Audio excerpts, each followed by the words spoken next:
Как вы думаете, почему, когда человеку становится особенно трудно, он начинает что-то создавать? Рисовать, лепить, писать, играть музыку. Почему именно творчество? И почему это происходит снова и снова? В разных странах, в разные эпохи, у совершенно разных людей. Если это просто совпадение, то слишком уж часто оно повторяется. Всем привет! Меня зовут Алина. Здесь мы говорим о творчестве, запахах, психологии и о том, как создавать условия, в которых человеку становится легче восстанавливаться, исследовать себя и постепенно обретать внутреннюю опору.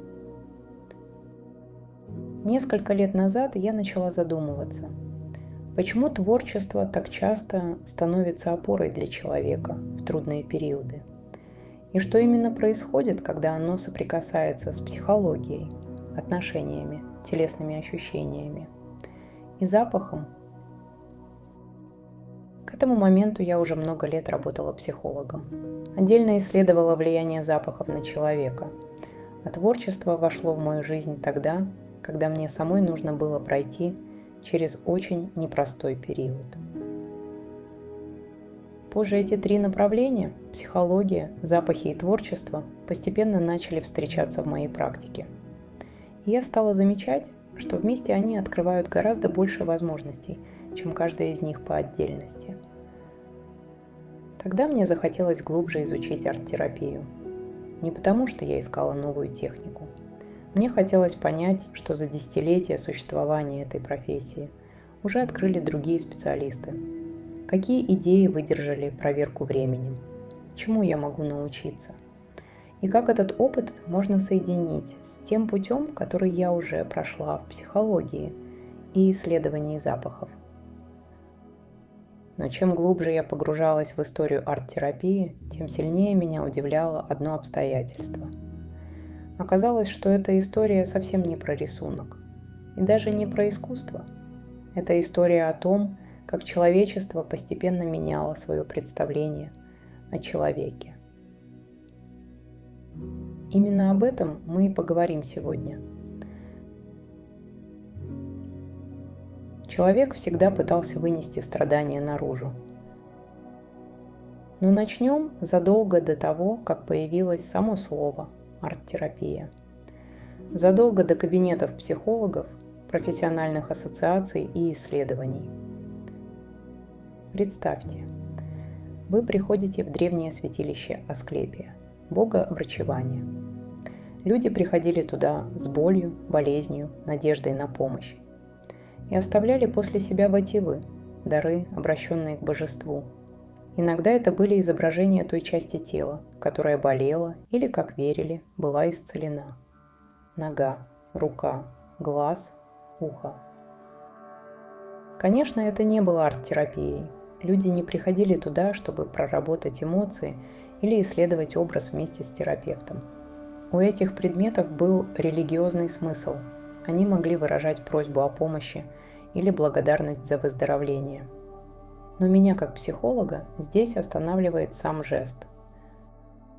То, что находилось внутри, получало внешнюю форму. Боль обретала контур. То, что невозможно было увидеть, можно было вынести наружу. Рассмотреть, удержать в руках и оставить. Похожий жест, но в совершенно другой культуре и с совершенно другим смыслом, можно увидеть в церемониальных песочных изображениях народа Дине, которого часто называют Наваха. Это не картина, созданная для выставки или украшения стены. Она появляется внутри сложной церемонии, с песнопениями, строгим порядком действий и певцом, который знает традицию и ведет происходящее. В некоторых церемониях участника усаживают на изображение, а песок с фигур наносят на его тело. После завершения изображение разбирают, а использованный песок возвращают земле. Я не хочу объяснять эту традицию языком современной психологии. Это было бы слишком просто и не точно. Но невозможно не заметить саму форму происходящего. Человеку не только говорят, что с ним должно случиться. Он участвует, оказывается внутри действия, где есть образ, тело, последовательность, другие люди и момент завершения. Или возьмем тибетские песочные мандалы. Монахи могут создавать такую мандалу много дней, иногда недель, тысячи точных движений, цвет за цветом, линия за линией. А затем готовую мандалу растворяют, узор сметают, часть песка могут раздать присутствующим, а остальное отнести к проточной воде. Не потому, что работа не удалась. Растворение здесь – часть смысла, напоминание о непостоянстве. У этих практик разное происхождение, разная вера, разная история. И между ними и современной арт-терапией нет прямой линии наследования. Поэтому было бы неправильно назвать их первыми арт-терапевтическими техниками. Но они позволяют задать вопрос, который будет возвращаться на протяжении всего фильма. А что, если значение имеет не только изображение?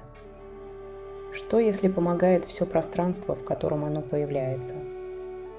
Особое место, определенное время, понятная последовательность действий, возможность участвовать, а не оставаться пассивным объектом. И другой человек, или целое сообщество рядом. Сегодня мы бы сказали, важен не только результат, важны условия, важны отношения, важно то, что человек может сделать сам. Но от древнего ритуала до профессии арт-терапевта лежит огромная дистанция. Чтобы эта профессия вообще смогла появиться, человечеству нужно было сделать еще один, гораздо более трудный шаг. Снова увидеть в страдающем человеке человека. Потому что на много столетий все произошло почти наоборот. Человек исчез, осталась только болезнь. Потом человечество забыло человека. История редко движется по прямой. Было бы неправильно сказать, что в древности человека понимали, а потом вдруг перестали. В разные времена и в разных культурах о людях с психическими расстройствами заботились по-разному. В семье, в общине, при монастырях и больницах. Но в европейской истории постепенно оформился и другой путь. Человека, чье поведение пугало или казалось непонятным, начали прежде всего изолировать. Он мог оказаться в больнице, в работном доме, в тюрьме или в специальном заведении, главной задачей которого было не понять его, а удержать. Само слово «asylum» когда-то означало «убежище», но на практике убежище слишком часто превращалось в место хранения. Дверь закрывалась, и вместе с ней словно закрывался вопрос, что этот человек чувствует. Одним из самых известных таких мест стала лондонская больница Бетлем. Она была основана еще в XIII веке, а ее искаженное название «Бедлам» со временем стало обозначать хаос и безумие вообще. В XVIII веке в больницу можно было прийти как посетитель. У входа стояли ящики для пожертвований, а в 1770 году свободный доступ прекратили. Теперь посетителю требовался билет, подписанный одним из попечителей. Конечно, не каждый посетитель приходил туда только ради развлечения. Больница зависела от благотворительности, а публичный доступ к подобным учреждениям тогда воспринимался иначе. Но граница между помощью и зрелищем становилась пугающе тонкой. Чужое страдание можно было рассматривать как необычный экспонат. Цепи, смирительные рубашки и другие средства ограничения использовались в разных учреждениях по-разному. Не каждый пациент был прикован. Долгое время физическое удержание считалось нормальной и необходимой частью ухода. Но в конце 1830-х движение за полный отказ от механических ограничений сделало это предметом открытого спора. Оно могло продолжаться часами, днями, иногда гораздо дольше. Логика была понятной. Если человек больше не способен управлять собой, им должен управлять кто-то другой. Если он опасен, нужно лишить его возможности действовать. Если его поведение невозможно понять, достаточно его остановить. Цепь удерживает тело, но она ничего не рассказывает о человеке. Что он пережил, чего боится, что пытается сообщить и что могло бы помочь ему почувствовать себя иначе.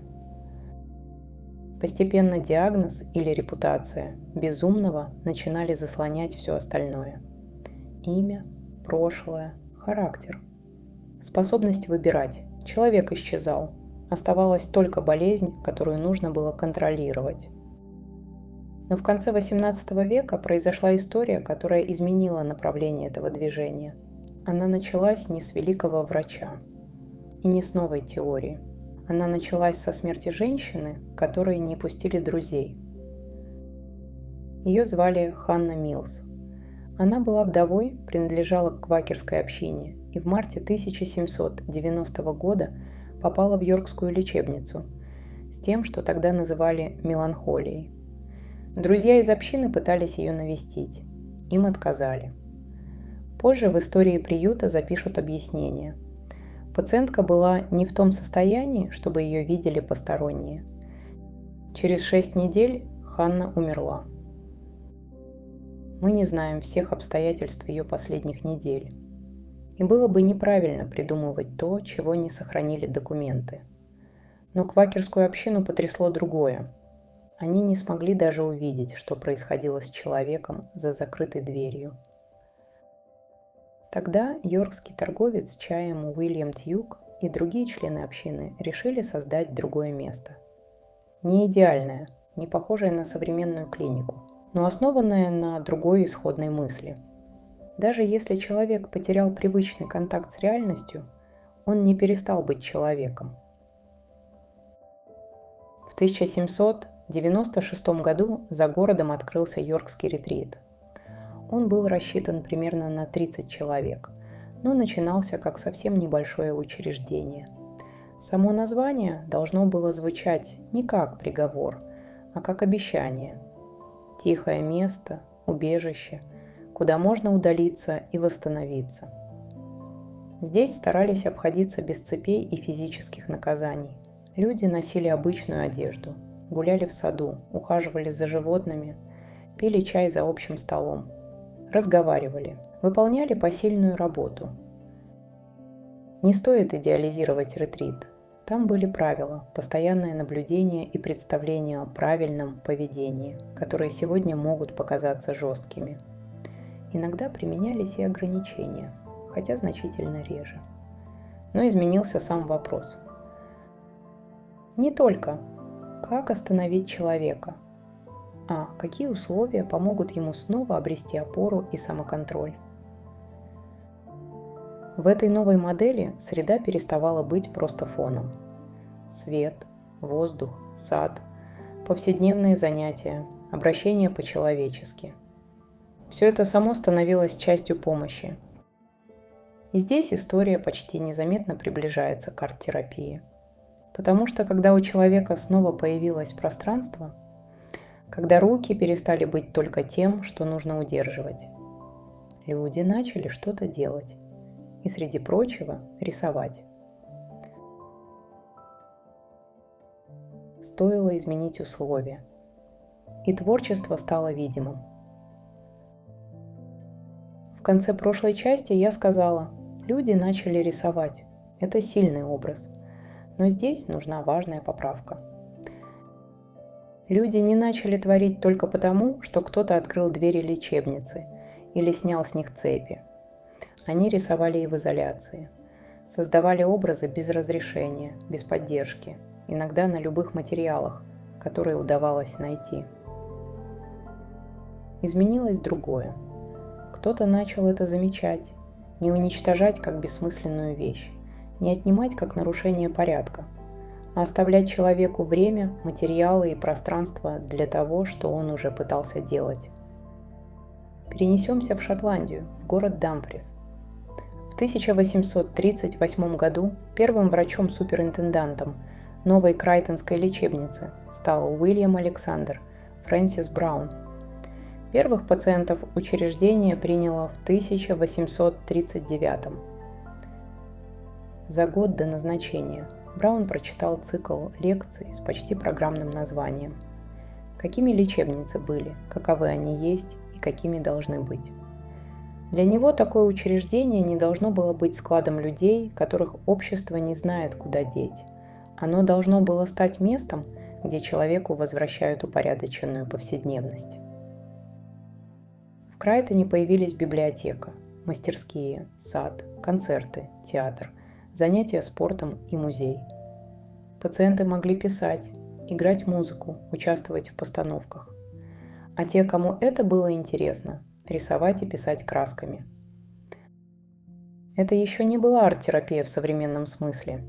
Не было отдельной профессии, не было привычной нам терапевтической сессии, где человек создает образ рядом со специально подготовленным специалистом.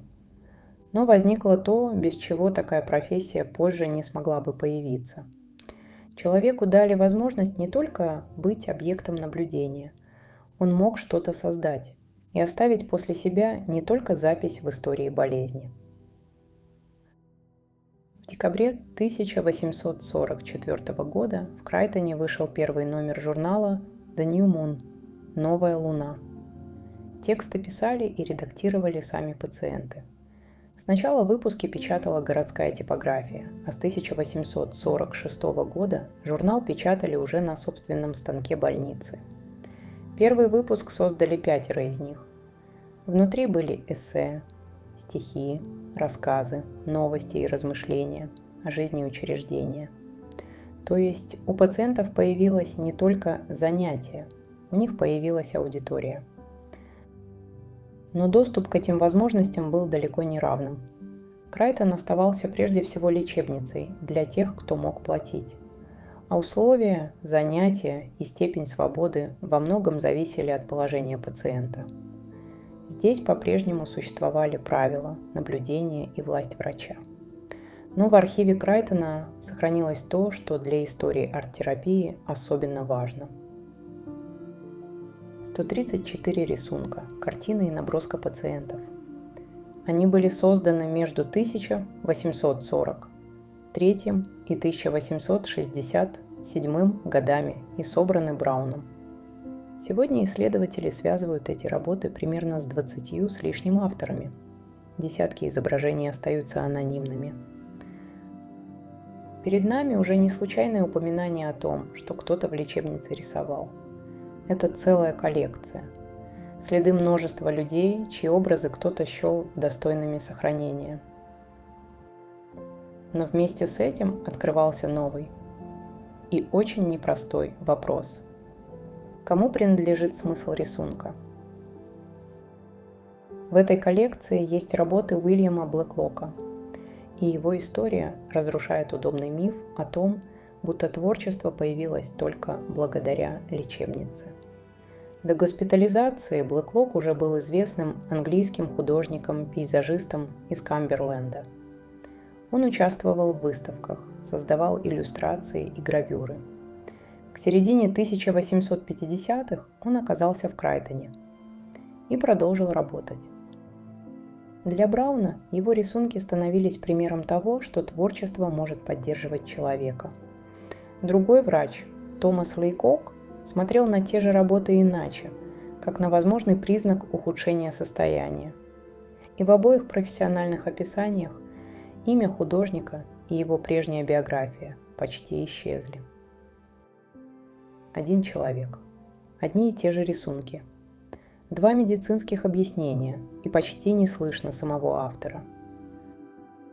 Так, рядом с большим достижением возникла новая опасность. Творчество пациента наконец заметили, но его образ могли сразу забрать в чужую систему толкования, увидеть в нем только симптом, доказательство диагноза или подтверждение теории врача. Для своего времени само внимание к этим работам было огромным шагом. Без коллекции Брауна многие изображения, возможно, вообще не дошли бы до нас. И все же безопасное пространство – это не только отсутствие цепей. Это еще и право человека оставаться автором того, что он создал, Именно в этом напряжении постепенно будет рождаться будущая арт-терапия. Рисунок – это симптом, медицинский документ, произведение искусства, способ выдержать происходящее. Или голос человека, которому слишком долго не давали говорить. Рисунок. Не только симптом, это голос. Но признать в рисунке голос еще не значит услышать его автора. Это произошло не в один момент и не благодаря одному человеку.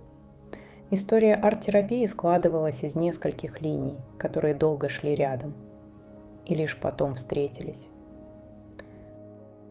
Одна из этих линий проходит через швейцарскую лечебницу Вальдау и имя Адольфа Вёльфли. Его биографию нельзя превращать в красивую легенду о непонятом художнике. У Вёльфли было тяжелое детство, жизнь в бедности и преступления, о которых нельзя умолчать. После очередного сексуального нападения на ребенка в 1895 году он уже отбывал срок за подобное. Его поместили в Вальдау, где он оставался до конца жизни. Признать в нем автора не значит оправдать причиненный им вред. Это значит выдержать сложную мысль. Человек не перестает быть человеком, даже когда мы обязаны ясно назвать его поступки и защитить от него других. Около 1899 года, в 35 лет, Вёльфли начал рисовать. Сначала карандашом на бумаге, которую удавалось получить. Потом появились цвет, коллажи, тексты, числа, карты и собственная музыкальная запись. За 3 десятилетия он создал больше 25 тысяч страниц и собственноручно соединил многие из них в огромные книги. В этих книгах реальная биография смешивалась с фантазией. Вёльфли заново создавал себя, путешествовал по придуманной вселенной и строил собственный космос, страницу за страницей. Рисование не делало его прошлое несуществующим. Но внутри почти полностью контролируемой жизни у него появлялась территория, устройство которой определял он сам. В 1907 году молодой психиатр Вальтер Моргенталер отметил: обычно беспокойный Вёльфли мог становиться спокойнее, когда получал карандаши и жевательный табак. Моргенталер начал приносить ему материалы, собирать работы и всерьез изучать созданный им мир. А в 1921 году выпустил книгу с поразительным для своего времени названием «Душевно больной как художник». Впервые пациент закрытого учреждения появился в такой монографии под собственным именем, именно как художник. Даже название книги сохраняло противоречие эпохи. Сначала душевно больной, и только потом художник, но имя уже прозвучало. Почти одновременно в немецком Гейдельберге врач и историк искусства Ханс Принцхорн начал собирать работы из психиатрических учреждений немецкоязычных стран. В 1919-1921 годах он и руководитель клиники Карл Вильманс рассылали врачам письма с просьбой присылать рисунки, картины, тексты, скульптуры и другие работы пациентов. Так, в Гейдельберге оказалось около 5000 произведений, примерно 450 человек. Большинство этих произведений создавалось не на терапевтических занятиях. Они попадали в больничные архивы, как диагностический или учебный материал. Принцхорн же попытался рассматривать их еще и как результат человеческой потребности создавать форму. В 1922 году он издал богато иллюстрированную книгу «Художественное творчество душевнобольных». Ее читали не только психиатры, но и художники. Работы людей из закрытых учреждений начали влиять на художественный авангард и сюрреалистов. Но стать видимым еще не значит стать услышанным. Работы продолжали рассматривать через диагноз.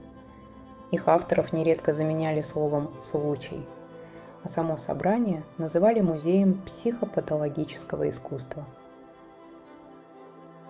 В 1938 году несколько произведений из коллекции использовали в передвижной версии нацистской выставки «Дегенеративное искусство». Их поместили туда как патологический материал, с которым намеренно сравнивали современное искусство.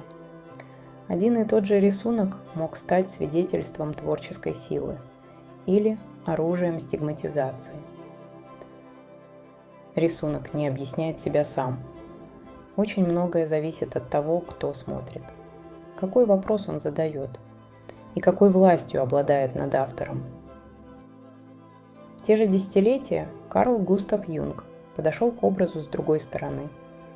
Не как собиратель чужих рисунков, а как человек, пытавшийся выдержать собственный внутренний кризис. После разрыва с Фрейдом Юнга захлестнул поток сновидений и фантазий. Он записывал их, рисовал и затем переносил в книгу, которую сегодня называют «красной». Юнг не был арт-терапевтом, а «Красная книга» не была руководством по лечению. Но в его работе появилась идея, важная для будущей профессии. Образ можно не только рассматривать со стороны. С ним можно вступить в диалог. И не торопиться приклеить к нему готовое значение, а дать ему форму, выдержать встречу с ним и попробовать понять, какое место он занимает в собственной истории. И все же для появления профессии не хватало еще одного элемента. Были изображения, были теории, были художники и врачи, замечавшие пользу творчества. Но нужен был специально подготовленный человек, способный сопровождать этот процесс. В 1938 году британский художник Адриан Хилл лечился от туберкулеза в санатории. Он рисовал виды из окна и обнаружил, что работа помогает ему переносить болезнь, неподвижность и долгие месяцы лечения. В 1939 году Хилла пригласили вернуться в тот же санаторий и заниматься рисованием с другими пациентами. В начале 1940-х он предложил название, которое закрепилось – арт-терапия, арт-терапия. А в 1945 году описал свой опыт в книге «Искусство против болезни». Рисование, конечно, не лечило туберкулез вместо медицины. Но оно возвращало то, что болезнь и режим санатория отнимали. Внимание, действие, ритм и ощущение. Я все еще могу что-то делать сам. Почти в то же время в Соединенных Штатах педагог Маргарет Наумбург развивала другой подход. Она пришла к нему из прогрессивного образования и психоанализа. В 1940-е годы Наумбург начала исследовать спонтанные рисунки детей и взрослых в психотерапии. Она называла изображение формой символической речи. Иногда оно могло заменить слова, иногда помочь словам появиться.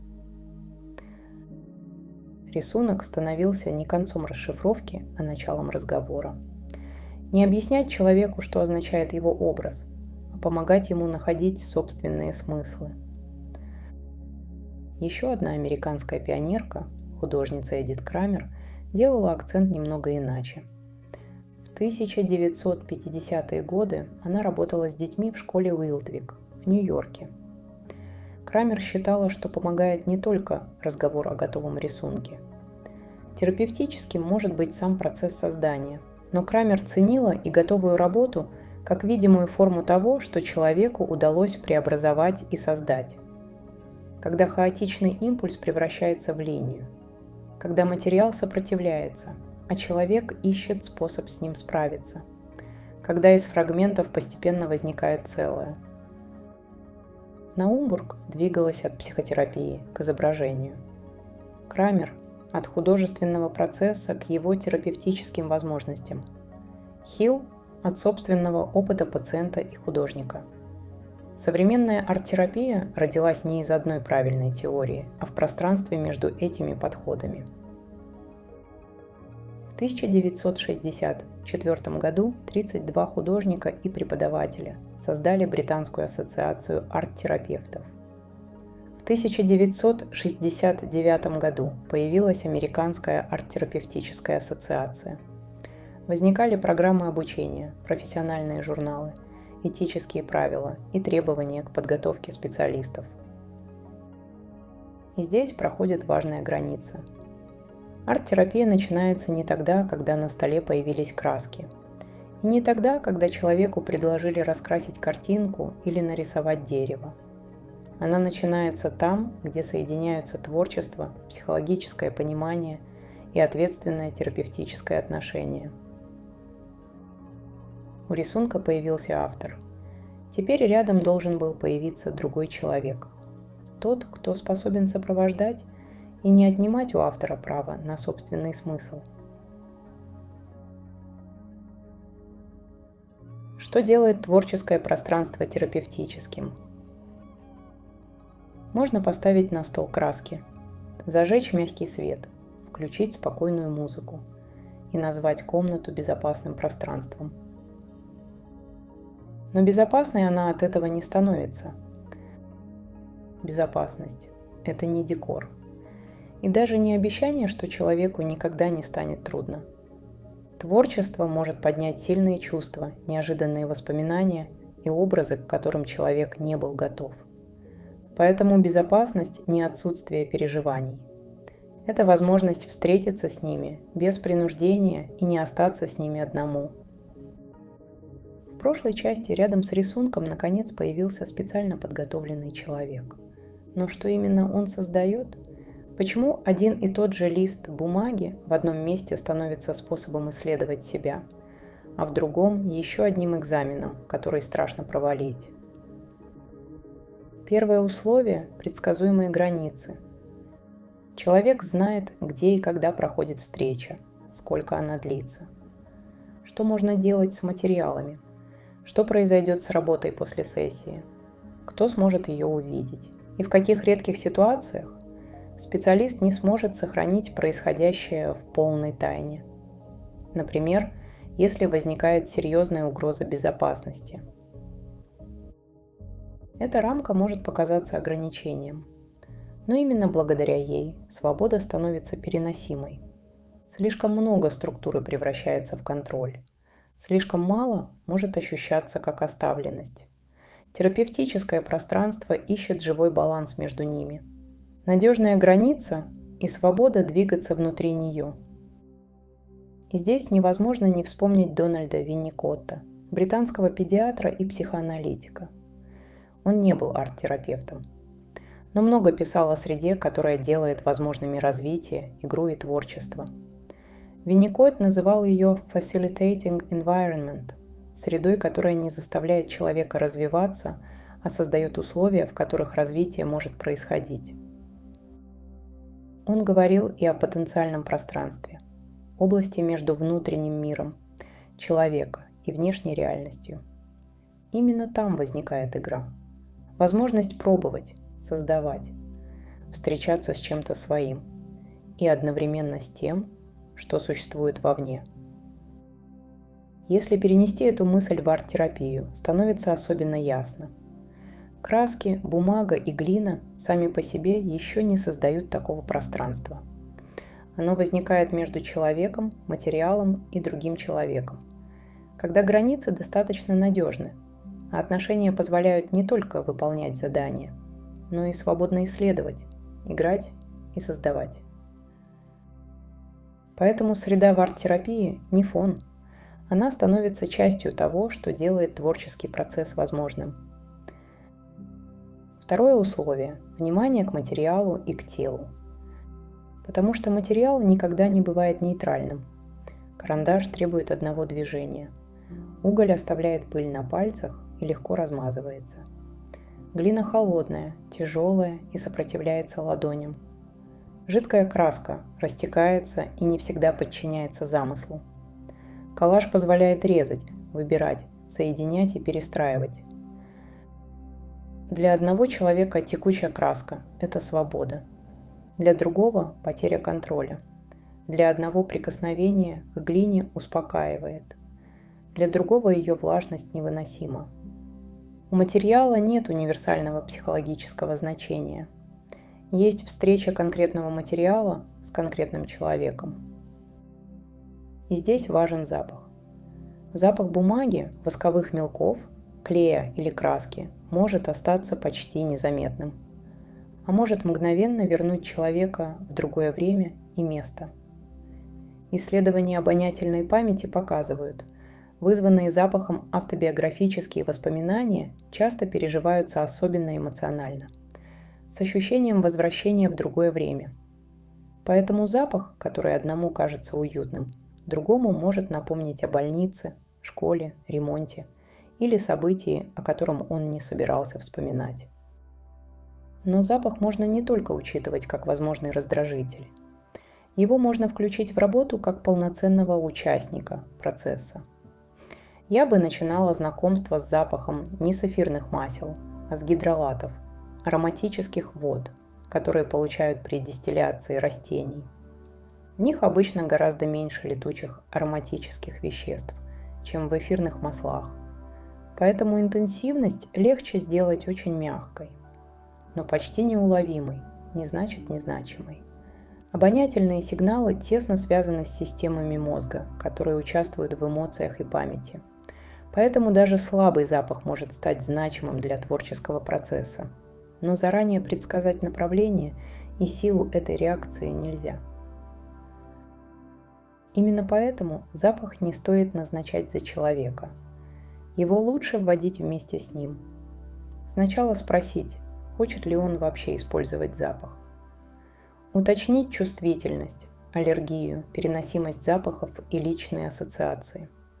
Начать с минимальной интенсивности, оставить возможность проветрить пространство и остановиться в любой момент. И спокойно принять ответ: «Нет, я не хочу использовать запах». Третье условие – выбор. Можно выбрать материал, принять предложенную тему, изменить ее или отказаться. Работать быстро или медленно. Остановиться, не заканчивать, не объяснять изображение и не показывать его, если пока не хочется. Это не значит, что арт-терапевт никогда не предлагает задания. Иногда ясная тема или ограниченный выбор материалов как раз помогают не потеряться. Разница не в наличии структуры. Разница в том, остается ли у человека голос внутри этой структуры. В травмоинформированном подходе Самхса выделяет 6 принципов: безопасность, достоверность и прозрачность, поддержка равных, сотрудничество и взаимность, расширение возможностей, голос и выбор, внимание к культурным, историческим и гендерным вопросам. Не потому, что выбор сам по себе решает любую проблему, а потому, что опыт беспомощности часто связан именно с тем, что решение принимал кто-то другой. Иногда самым важным терапевтическим действием становится простое: «Нет. Нет, я не хочу рисовать это сегодня. Нет, я не хочу использовать этот материал. Нет, я пока не готов рассказывать, что здесь изображено».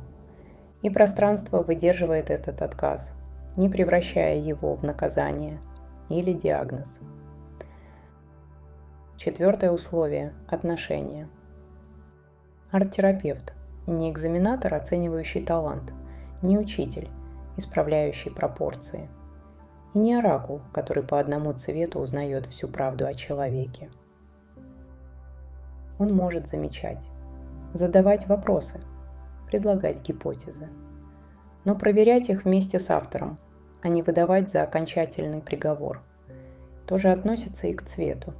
У цветов есть общие культурные и психологические ассоциации, которые специалист может учитывать. Но значение конкретного цвета раскрывается только в контексте личного опыта человека и созданной им работы. Поэтому важно спросить, что этот цвет означает для тебя именно здесь. Даже молчание работает по-разному. В одних отношениях оно дает пространство. В других ощущается как холодное наблюдение или оставленность. Поэтому помогает не само присутствие другого человека. Помогает качество контакта, внимание, уважение, надежность и способность оставаться рядом, не захватывая процесс. Пятое условие. уважение к судьбе созданной работы. Сказанные слова исчезают в воздухе. Изображение остается. Его можно хранить, сфотографировать, показать коллегам, семье или целой аудитории. Именно поэтому профессиональная этика отдельно защищает не только разговор, но и рисунки, фотографии, видео и цифровые изображения. Человеку заранее объясняют, где будет храниться его работа и как долго. Публикация, выставка или использование в обучении требуют отдельного информированного согласия. Работа, созданная в терапии, не украшение для кабинета специалиста. Она принадлежит автору. Оставить ее, забрать, уничтожить или когда-нибудь показать решения, которые обсуждаются с ним. И теперь можно провести еще одну важную границу. Рисование дома может помогать успокоиться, сосредоточиться, выразить чувства или пережить трудный день. Урок искусства может давать радость, мастерство и сообщество. Раскрашивание может быть приятным и поддерживающим. Все это может быть терапевтичным, но не все это арт-терапия. Современные профессиональные определения соединяют активное творчество, знание психологии и психотерапевтические отношения. К этому добавляются подготовка специалиста, этика, согласие, конфиденциальность и ответственность за безопасность процесса. Поэтому изображение не является волшебным лекарством. Помогают условия, в которых человек снова может чувствовать, выбирать, действовать, создавать и останавливаться. Внутреннюю силу невозможно вложить в человека извне. Но можно создать пространство, где он постепенно обнаружит: я могу выдержать чувства, я могу сделать выбор, я могу изменить то, что создаю, я могу попросить о помощи, и я могу сказать «нет». Мы прошли путь от древних ритуалов до современной профессии. Но остается вопрос, который нельзя решить одной красивой историей. А что об эффективности арт-терапии говорит исследование? Кому она действительно помогает? В каких состояниях? И насколько уверенно мы вообще можем об этом говорить? Именно с этим разберемся дальше. Что исследования уже позволяют увидеть? Представьте, человек выходит после встречи и говорит: «Мне стало легче дышать». Он смог показать то, для чего прежде не находил слов. И впервые за долгое время почувствовал, что может на что-то влиять. Для него это не гипотеза, это уже прожитое изменение. Наука не обязана спорить с этим опытом. Она может сделать следующий шаг. Посмотреть, повторяется ли подобное у других людей и в каких условиях. Не вынести арт-терапии один окончательный вердикт, а постепенно собрать карту того, что происходит в теле, в переживаниях и в жизни человека. Первое, что становится видно на этой карте – арт-терапия – это не одна процедура. Арт-терапией называют индивидуальную работу и группу, свободную студию и заданную тему, 6 встреч, и год терапии, рисунок, коллаж, глину и множество других форматов.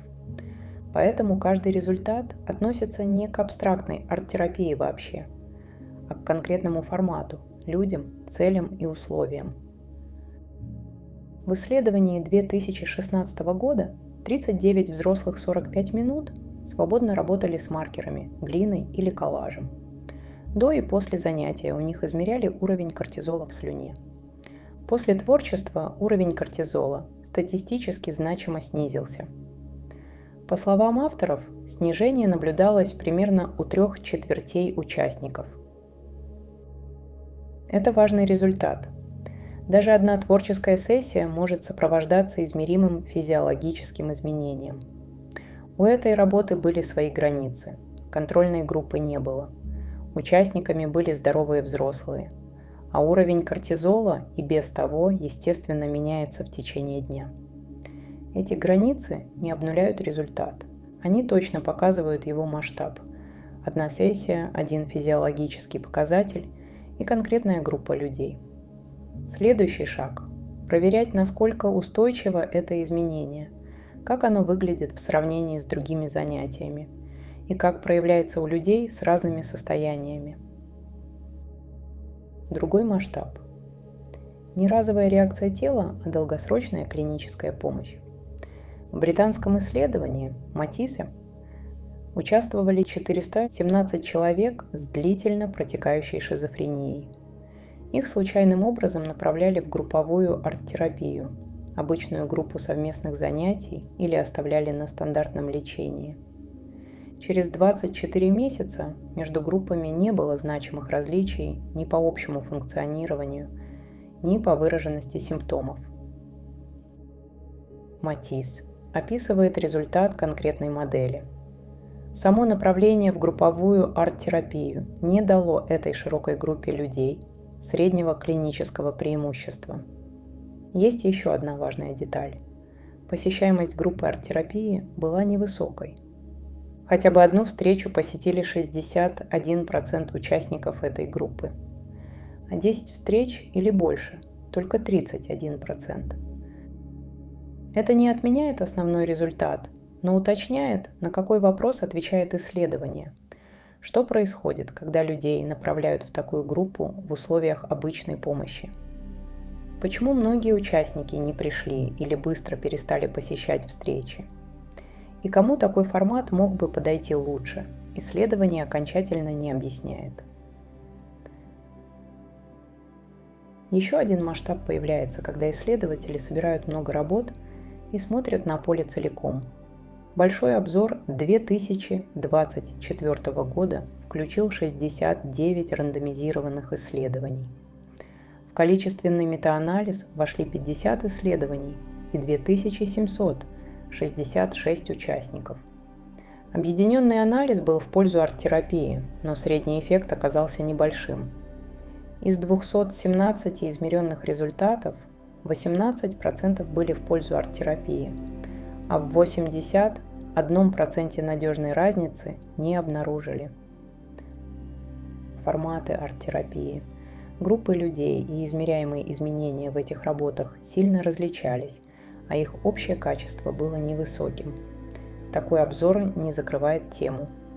Он показывает, положительный сигнал в поле есть, но он распределен неравномерно.